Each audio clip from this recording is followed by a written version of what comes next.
दोस्तों, हमारे समाज में कई रहस्य ऐसे छुपे होते हैं जो हमें दिखते नहीं है, लेकिन उनका साया हमारे आसपास होता है।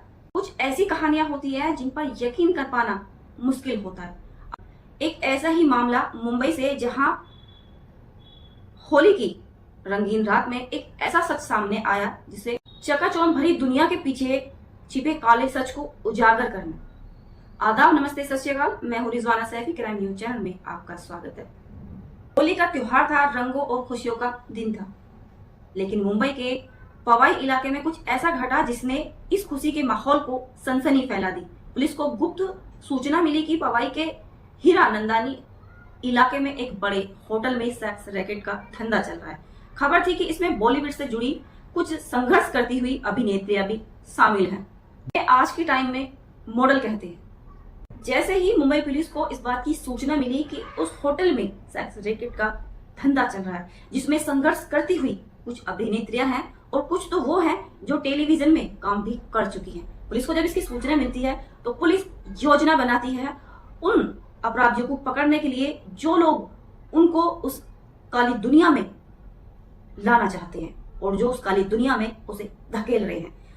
सूचना मिलते ही मुंबई पुलिस ने ये योजना बनाई कि नकली ग्राहक बनकर इस सेक्स रैकेट के मास्टरमाइंड से संपर्क किया। जो इसमें मास्टरमाइंड था, जिसका पूरा प्लान था, जो इस रैकेट में नव युवतियों को, जो संघर्ष करने वाली मॉडल्स, जो फिल्मी दुनिया में आने का सपना देखती थी, उनको वो बहला फुसला कर फिल्मों में काम दिलाने के नाम पर उन्हें इस रैकेट में धकेल दिया। उसकी उम्र थी 60 साल। नाम था श्याम सुंदर अरोड़ा, जो इस रैकेट को चला रहा था। ग्राहक बनकर जो पुलिस ने उस संचालन से, यानी उस श्याम सुंदर अरोड़ा से जो संपर्क किया था, तो उसने उन मॉडलों की तस्वीर उन लोगों को भेजी और उनसे जब उन्होंने बातचीत करी तो उन्होंने उनका जो रेट बताया वो बताया 70,000 से 1 लाख के बीच। पुलिस को उसको पकड़ना था कि इस चकाचौंध भरी दुनिया में से निकालकर इसे काली दुनिया में भेजने वाला जो ये आरोपी है, इसे पकड़ना। पुलिस ने उनसे डील करी और पहुंच गई उसी होटल जहां पर वो उन संघर्ष करती हुई लड़कियों को काली दुनिया में भेज रहा था। सौदा तय करने के बाद पुलिस वहां पहुंच जाती है नकली ग्राहक बनकर और उस आरोपियों को रंगे हाथ पकड़ती है जो उस दुनिया में उन संघर्ष करती हुई लड़कियों को धकेल रहा। पुलिस ने जब छापेमारी करी तो वहां पे 4 महिलाओं को बचाया गया। इसमें एक महिला तो वो थी जो हिंदी टेलीविजन में एक धारावाहिक शो में काम कर चुकी है। सभी महिलाएं संघर्ष करती हुई महिलाएं थी जिन्हें श्याम सुंदर अरोड़ा ने इस दलदल में धकेल दिया। पुलिस ने होटल से 8 मोबाइल फोन, 3 लाख रुपए नकदी बरामद करी है, जहां पे 4 महिलाओं को इस काली दुनिया से बचाया गया है। श्याम सुंदर अरोड़ा को जब गिरफ्तार किया गया और उससे सख्ताई से पूछा गया तो उसने बताया कि इस रैकेट का जाल मुंबई के से लेकर कई शहर के इलाकों में फैला हुआ है। उसने बताया कि चरकोट इलाके का एक अन्य व्यक्ति है जो इस रैकेट में शामिल है, जिसकी तलाश अभी जारी है। वो महिलाओं को लालच देता था फिल्मी दुनिया में काम दिलाने के लिए। वो लालच देता था उन ऐसो आराम मायावी दुनिया में भेजने का। इसी के लालच में आकर वो महिलाएं उससे कहने पर यकीन कर लेती थी, क्योंकि वो संघर्ष कर रही थी।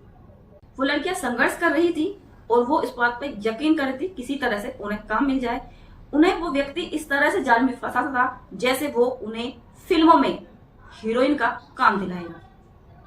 वो इसके जाल साझे में आ जाती थी और जैसा वो कहता था वैसे ट्रायल के दौरान, ट्रायल के नाम पर वो उनको फंसाता रहता था और आए दिन कोई ना कोई संघर्ष करती हुई लड़की उनके जाल में फंस जाती थी, जिसको वो काली दुनिया के दलदल में फंसा देते थे, जहां से निकल पाना बहुत मुश्किल था। सवाल ये उठता है कि इस काली दुनिया में इन्हें कौन लेकर आया और क्यों वो आई हैं? क्या उनकी मजबूरी थी या फिर कोई और वजह रही है जिसकी वजह से वो ऐसे दलदल में फंस रही हैं? फिल्मी दुनिया के नाम पर उन्हें ऐसे दलदल में धकेला जा रहा था जिसे वो समझ नहीं पा रही थी, जिसे वो समझ रही थी कि ये उनका ट्रायल है, इससे उन्हें काम मिलेगा, बल्कि उनके साथ एक धोखा था, एक फरेब था जो उन्हें काम दिलाने के, फिल्मी दुनिया में काम दिलाने के नाम पर काली दुनिया के दलदल में उन्हें धकेला जा रहा था। वो लड़कियां जो संघर्ष कर रही थी वो कामयाबी पाने के लिए मायावी जाल में फंस रही थी। उनको तो नहीं पता था कि उनके साथ ऐसा गलत हो रहा है, क्योंकि वो आज की नई मॉडल थी जिन्हें कम टाइम में बहुत ऊंचाई पर पहुंचना था। लेकिन आखिरकार वो लोग कौन हैं जो इस दुनिया में, इस काली दुनिया में उनको फंसा रहे थे? ऐसे दोषियों पर कार्रवाई होनी चाहिए जो काम दिलाने के नाम पर ऐसी काली दुनिया में किसी के जीवन के साथ, किसी के काम के खिलाफ, किसी के जीवन के साथ खिलवाड़ कर रहे हैं। दोषी वो लोग हैं जो इस दुनिया में संघर्ष करती हुई लड़कियों को लेकर आ रहे हैं काम के नाम पर। ऐसे दोषियों के खिलाफ सख्त से सख्त कार्रवाई होनी चाहिए। आज भी मनोरंजन की दुनिया में संघर्ष करते हुए कलाकारों का शोषण हो रहा है। हमने यही नहीं देखते कि कैसे चमाचौल की दुनिया में एक काला सच भी है जो इसके पीछे है। जरूरी है इसको उजागर करना। दोस्तों, ये कहानी सिर्फ मुंबई की नहीं है, बल्कि समाज की एक सच्चाई है जिस पर बात करना बहुत जरूरी है। हम सभी को जागरूक होने की जरूरत है ताकि ऐसी घटनाओं को रोका जा सके और दोषियों को सजा दिलाई जा सके।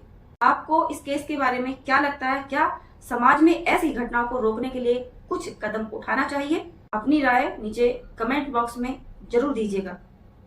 ये सच्ची घटना है 14 मार्च 2025 की मुंबई के पवाई इलाके की।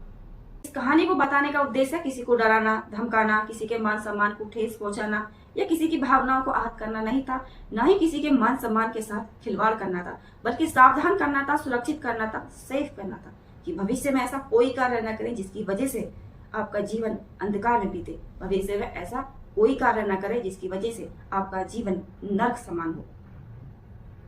वीडियो पसंद आए तो वीडियो को लाइक कीजिए, शेयर कीजिए और कमेंट कीजिए कि इस कहानी से आपको क्या सीख मिली।